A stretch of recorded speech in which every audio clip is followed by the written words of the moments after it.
This week we had a major problem. We've had some sort of sexy Land Rovers, big Land Rovers, sexy Spitfires, that thing he owns. Anyway, and went out the boring ones. So we had to come up with something that wasn't just them going, yeah, it's got batteries. And this is it.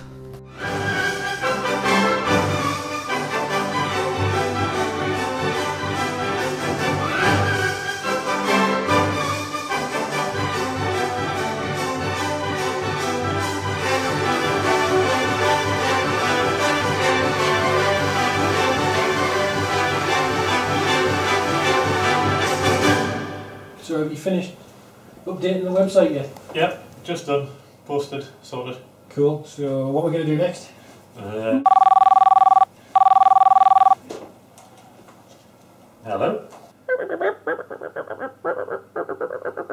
You want us to do what? That was Phil on the phone. Apparently we've got some tests that he wants us to do. Oh, right, okay. Are we're going to take both cars? Both cars, apparently, yeah. Alright, well let's go then. Yeah, cool.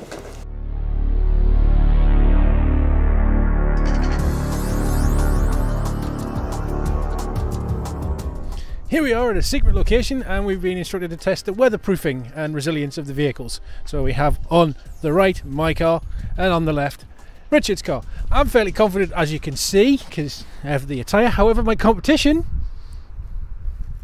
Are you feeling confident? I'm totally confident, yeah. I think it's totally watertight. So let's see how we get on.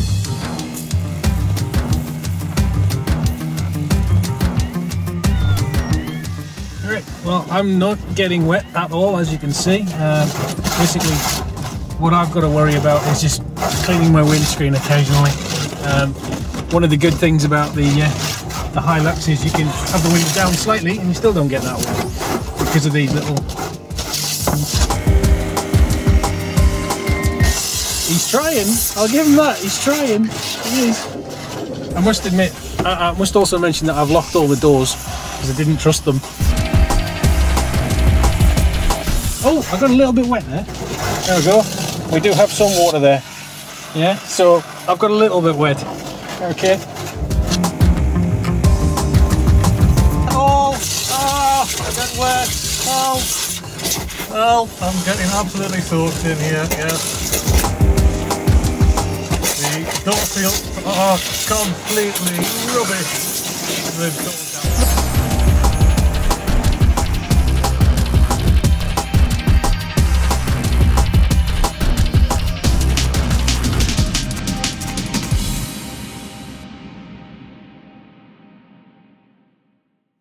Well, right, well, we're here and we don't know quite what's happening. You know. Oh, there's the phone call. Hello? Yes, we're here. You want us to do a race? We have to do a race. A race? Yes. Oh dear.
Is the Land Rover Defender. In this disguise is 110 county station wagon. They do it in three guises: 90 short wheelbase, 110 and 130 wheelbases. That's obviously how long they are. They do them also in a number of variants. You can have them in van body, pickup body, and like this, station wagon with seats in and windows in the back.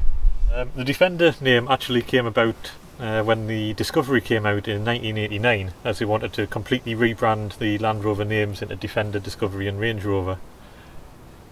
Previous to this, they actually were just called the 90 and the 110 and the 130, obviously denoting the wheelbase of the vehicle.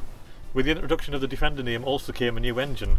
Project Gemini is what it was called, but to everyone else it's known as the 200 TDI. That lasted actually for only 3 years of production, but yet is acclaimed to be the best engine that Land Rover ever produced. One of the main reasons I bought the Defender, previous to this I actually had a classic Range Rover, was the ability to do things like what we've just done as a bit of off-roading. When I bought the Range Rover I was originally going to take that off-roading, but it was far too nice to take off-roading, so I wanted something that it didn't matter about getting the paintwork dirty, about getting dents in it. I wasn't too bothered about that. The other thing that I like about the Land Rover is its ability to accessorise it, chop bits off, add new bits in. For example, this has got big solid metal rock sliders across. They're not standard. Previous guy to me, they were on when I bought it, just decided to weld them directly onto the chassis so they're completely solid and won't break at all compared to the standard bit, which is just a bit of flimsy metal across. Other accessories include roof rack, wider wheels. The different types of tyre combination and tyre size are almost limitless with the Defender. I've seen other vehicles that have had sort of the whole wheel arch completely cut out to put bigger wheels in. Longer travel suspension, stronger springs. Just about anything can be added, taken away, cut off on this, and it doesn't make it look any worse than what it does in standard. Of course, if you're going to go off-road, the biggest thing that you need to do with these is underbody protection. Not that you particularly need it with this one. It has been lifted slightly, and I've never had a problem with ground clearance on it of anything hitting on. But just in case, you can get a steering guard, you can get diff guards for it, both front and rear. With this being the 110, it's got the Salisbury axle, which is a big, meaty, stronger rear axle to cope with the extra weight of the 110. And they're quite a specialised diff guard, completely different to the standard Rover axle. Interior seating wise, with this being the station wagon, I've actually got it currently in 5-seat configuration. You could replace the centre cubby box with another seat, you would have 6 in there. And also in the boot you could potentially have 2 seats either side of it, with seating for 3 each side, so potentially you've got a 12-seater. It's almost a small off-road minibus in fact. Yeah. So that's enough of me waffling about the best 4x4 by far. We'll pass you on to this inferior Japanese. Inferior Japanese I think truck. Right. We'll let the viewers decide on that one, I think. Okay, so let me tell you a little bit about this beast, the Hylux Surf. It's the baby of the off-road stable that Toyota have. You'll be familiar with the Land Cruiser, which is sort of their 110 Defender equivalent. This thing's sort of probably in Land Rover equivalent. It'll be like a Freelander, somewhere between a Freelander and a Range Rover type thing. A little bit more comfortable inside, a few more toys and bits and pieces. In terms of its mechanicals though, it is virtually identical to an old Land Cruiser of sort of 1990 vintage. It's an old Land Cruiser engine in there, 3-litre turbo diesel. There'll be a 1 on the turbo count now, 2 in fact. And it's a 4-cylinder lump. Doesn't get any simpler, you know, just a great big truck engine. 2 great big batteries with this particular vehicle because it's got a winter pack on it.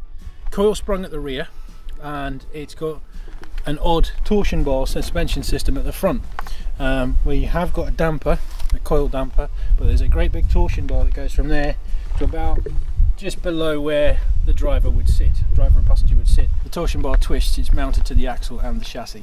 So in terms of raising these things up, if you want to go off-road, it's quite simple. Just a Land Cruiser set of springs in the back, brings it up 2 inches, and then you get longer dampers and you wind up the torsion bar at the front. So they're fairly easy to raise up. Something Richard mentioned, underbody protection and such. This comes with quite a lot standard.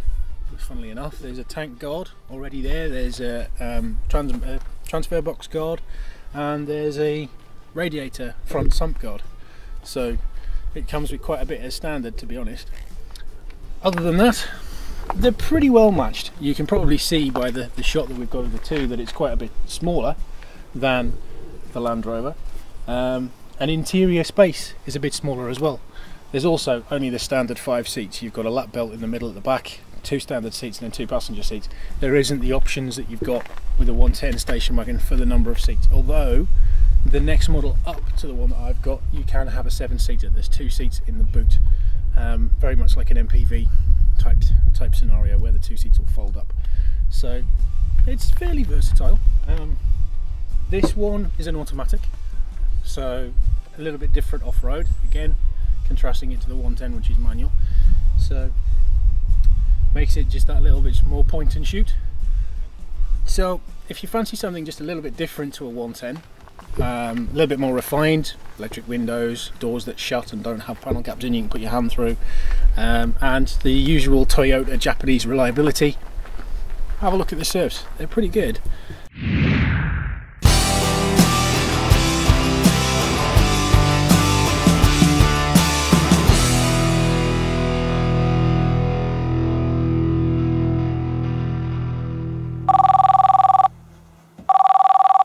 Hello? Yes, we've completed that test. Right, we have to go to another location. Okay, I'll go and tell Richard. Right. Richard! Yes! We need to go to another location. Right. And test the ground clearance of the vehicles. Right, okay, let's go. Okay.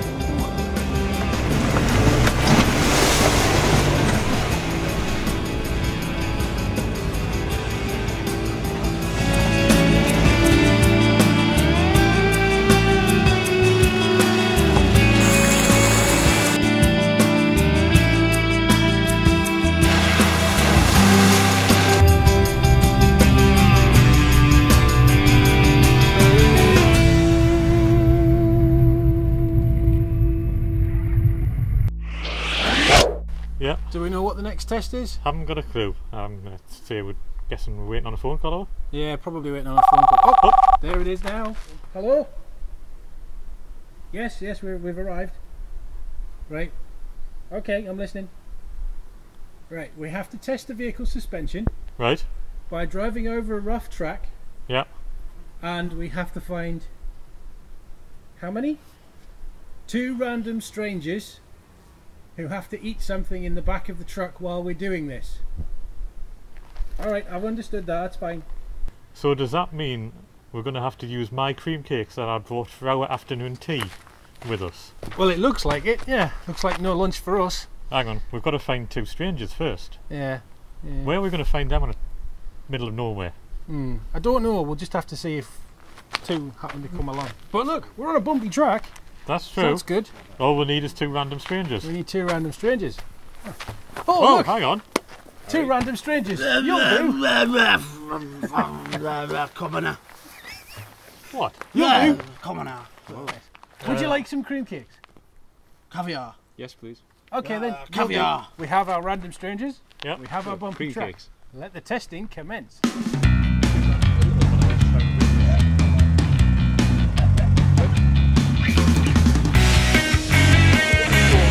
Not only 2 random people did we find, we also found a waitress. Oh, we have waitress service. Fantastic. Tea, sir?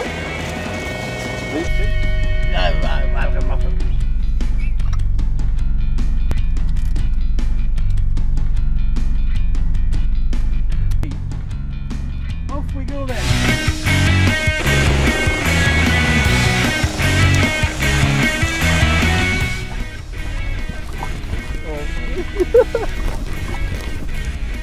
I hope this tea isn't popped. Yeah, get it.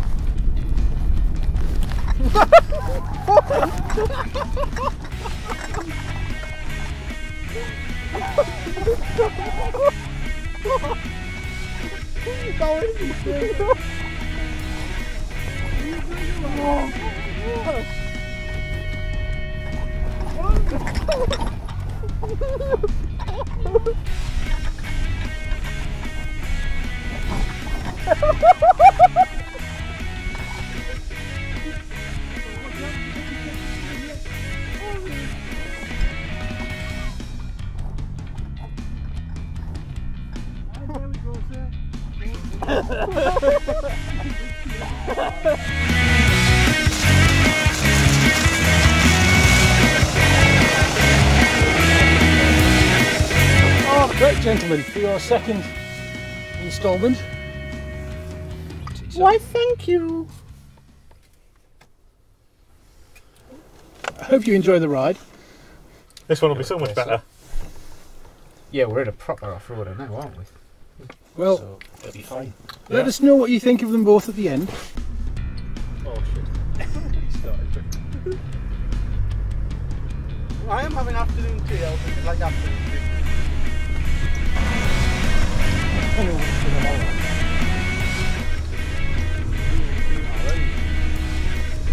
I think Simon would go faster with it.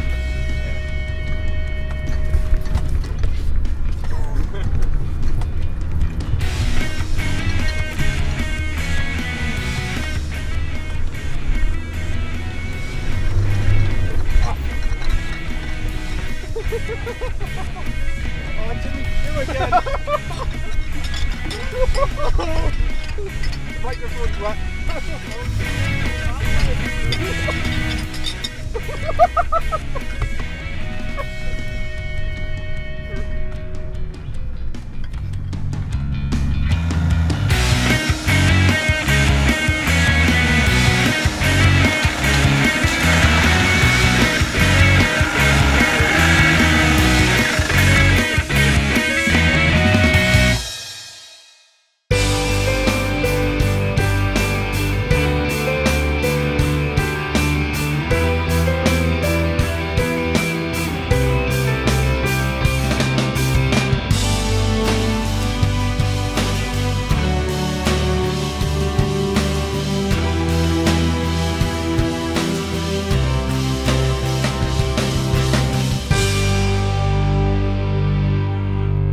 Hang on, what happened there? I thought I won that last challenge. Right, but The strangers that we coloured in the said forest said one Looked a bit like us, that happened to look slightly like Philony and said but not I as won the attractive, challenge. Why obviously. for question mark? well, if you've seen the film actually looks as if there's a little bit more stuff flying around inside the vehicle, and I believe you dropped something. So we, you know, it's a little unclear. on reflection, and having watched the footage ourselves now, there was more stuff went flying in the Land Rover, Right. slightly. I think the Land Rover just felt better because of the way you sat. In the Hilux, you sat like this. In this little back seat. You almost need the booster seat in there. And as you're being rocked around, you can't really stop yourself from moving. Right. So it felt a lot worse. In the Land Rover with a nice stable high sitting position, it felt better, even though I think we were being thrown about a little bit more. Yeah, I think my inbred personolo, is that the right? I don't know. That's probably a new word. Take that to Sesame Street and have an argument with it. Anyway, yeah, that's the right one. I think the way he would put it was having sex with a fat lass. It probably looks not as nice, but she's going to give a lot more. Which truck are we talking about? Which one are we making the analogy to? Because they both got big rear ends. No, that one, it was like having sex with a fat lass. It just tried more to be comfortable, where that one was already nice and, oh, look at me, I'm a supermodel, okay, I'm meant to be comfortable now. Right, but okay. it had it's the positioning just was wrong. seriously he's taking this analysis. The whole positioning was wrong, because obviously a part's like fixed in position, like a boob's are fixed in the wrong place. Would you like a spade, Phil? Would you like a spade? It might be easier and quicker. Yeah. So You you're never. You shouldn't use a spade on a fat lass. So That's just wrong. you're likening a Toyota Hylux to a supermodel. I like this guy. Yes. No, but one of those really fake ones that are annoying that you'd want to kill. Ah. All right. That's Jordan. Are you sure you don't want to shovel? So do we have a come winner on, we yet? have to have a winner. Who won? Come on. Who won? Land Rover or Hylux? I'd rather shag a Well, fat. the other thing that I don't think we've mentioned yet is that Psycho Simon here was going a lot quicker than Richard.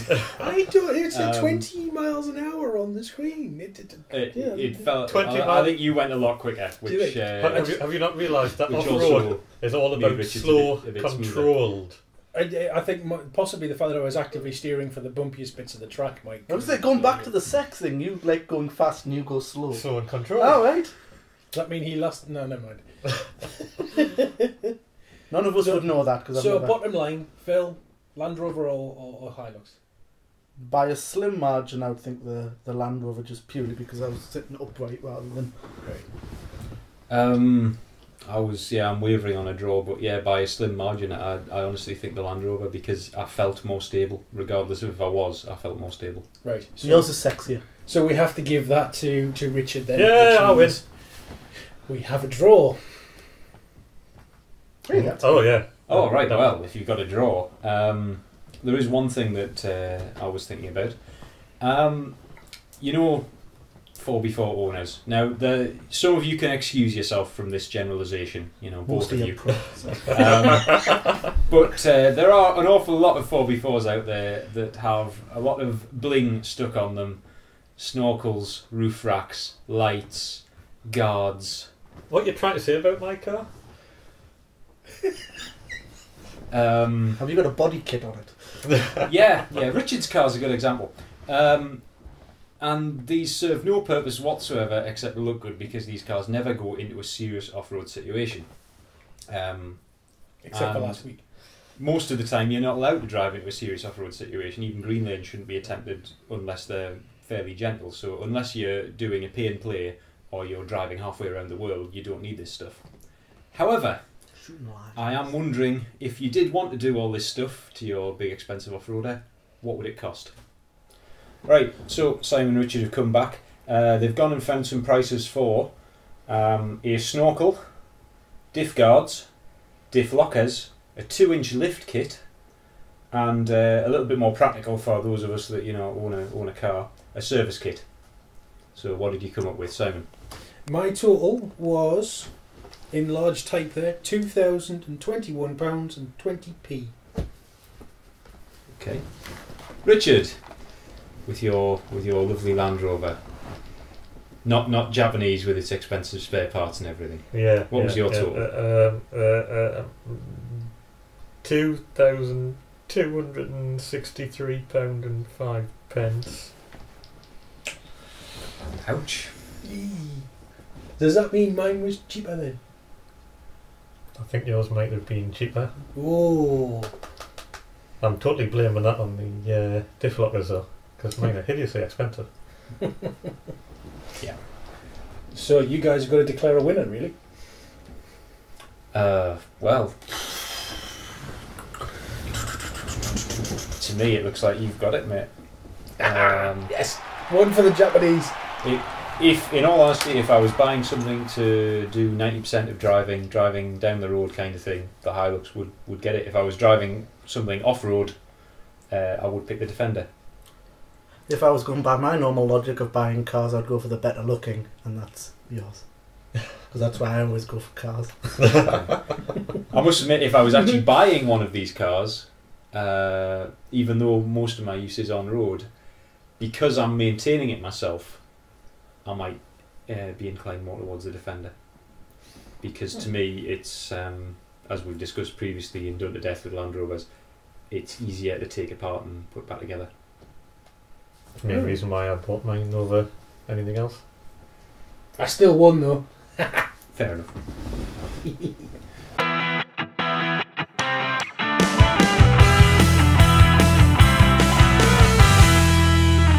This week's ReTREAD roundup is about winning one of them magic tickets, not to go and see Willy Wonka, but if we won the lottery, like like scummy people do, they'd put it on. Instead of buying loads of Greg's pasties, what car would we buy if we won like shitloads of money? Land Rover. A Land Rover. A Land Rover, just a Land Rover. You have to buy two. You have to have an everyday car and a Sunday driver. Oh, I thought you meant lottery tickets. I'm still wanting to go to Willy Wonka's chocolate factory, so way behind you. But yes, I would agree. I think we need to come with a couple of cars: the everyday car and the weekend car. Right. So we have to find something obscure that the director then has to put up on the ReTREAD logo at the top there. Who's going to go first? Go on. I'd have to go for the whole DeLorean if I had like stupid oopa money. Maybe if I'd like invested factory again. Yeah, if I'd invested it well, just to keep the whole thing running and like working and everything. Of money just to keep it going, don't Yes, I've invested it wisely. I might buy one of them as me. Is that your everyday driver or is that your Sunday car? I don't know. Sunday, because it's only going to work one day of the week. Yeah. It wouldn't be a Sunday. It would be like one day a week. I mean, one day a year. Whichever day it works. Yeah, 1 day a year when it's working. So what about the everyday driver then? What would you get? E-Type. Jaguar E-Type? Yeah. The actual E-Type or one of these new ones that they brought out for £500,000? Do not insult me. It would be a proper one. Oh God. So flat again, full. Both of your cars are going to be old classics. Yep. I drive around in an old classic now, and I can show it between two of them. Well, he's got waterproof trousers. And I'd have lots of money, so I could keep a mechanic monkey to fix them. True. Yeah. It's a terrible thing to do, Simon. What, paying lots of money? I think that would work. Keep us on retainer. You can't afford me. I was wanting a mechanic that would fix the stuff. True, yeah. So if it was me, I'm afraid to say it's almost stereotype, but the everyday car for me would be the Range Rover, I'm afraid. Oh, you beat me to it. Oh, sorry. Well, it's not the Sport, not the Evoque, not one of these like diluted crappy Range Rovers. I'm talking about the big full fat one. Yeah. Because it can do everything and it'll do it very comfortably. Will it make you a cup of tea? Some of them do. I don't think it will now. You can't do It'll it. also make me look like a can twat. make a cup of tea. I'll look like less of a twat than if I had a Sport. Right. So that's your everyday motor. What about the Sunday runaround? To be honest, I was half going for the E-Type, but he's stolen that.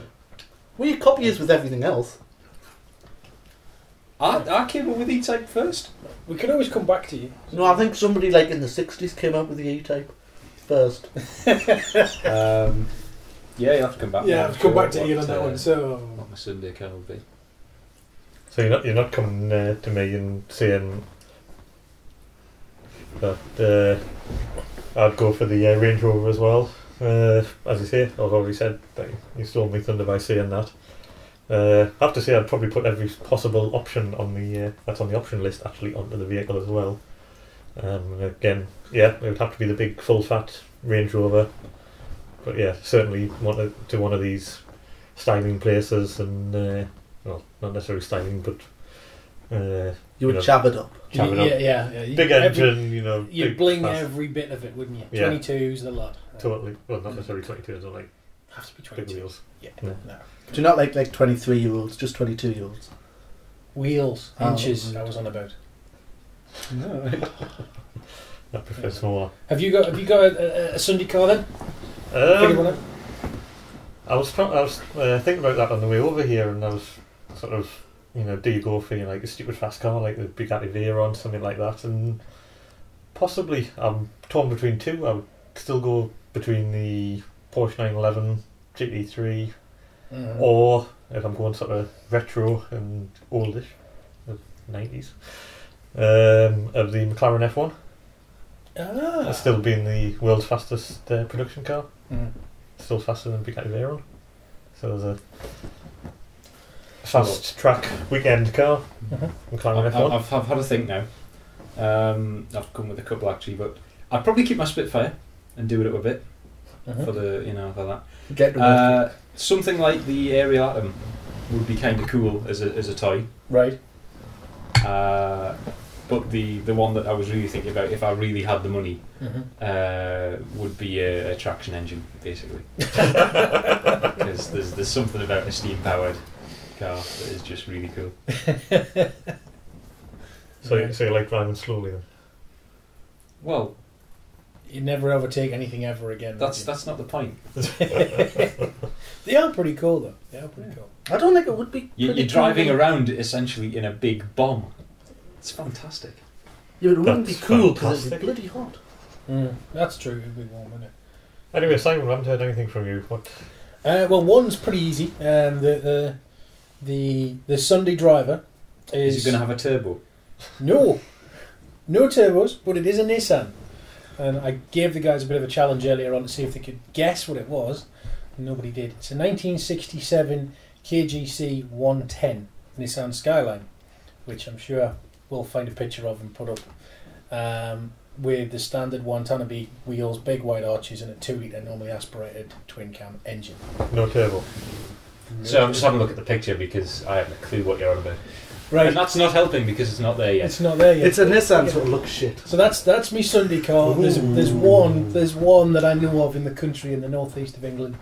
It's not yours, is it? It's not mine. It's not mine. So, actually, you mentioned earlier on that you'd keep the Spitfire. I would keep my current Skyline and just finish it. If I had lots and lots of money, I'd just finish Was it. that like, Mortal Kombat? Finish it. No, I'd do it properly. And the same thing, somebody asked me this question years ago, what would you do if you won the lottery? I'd just finish the cars that I've got, so I'd do loads of stuff to the truck, and I'd probably buy myself a Nissan Stager, which I'll tell you about in another If day. you won the lottery, you would do up your Hilux. Yes. Seriously? Yeah, I would. I wouldn't get rid of it because it would just be nice to be able to go every single time you go to the what's it called? Fuel station, and just not worry about the money that's going in the tank. Just fill it up. I mean, I have to say, if I won the lottery as well, I'd still keep the 110 and totally and rebuild it. Alva Stalwart.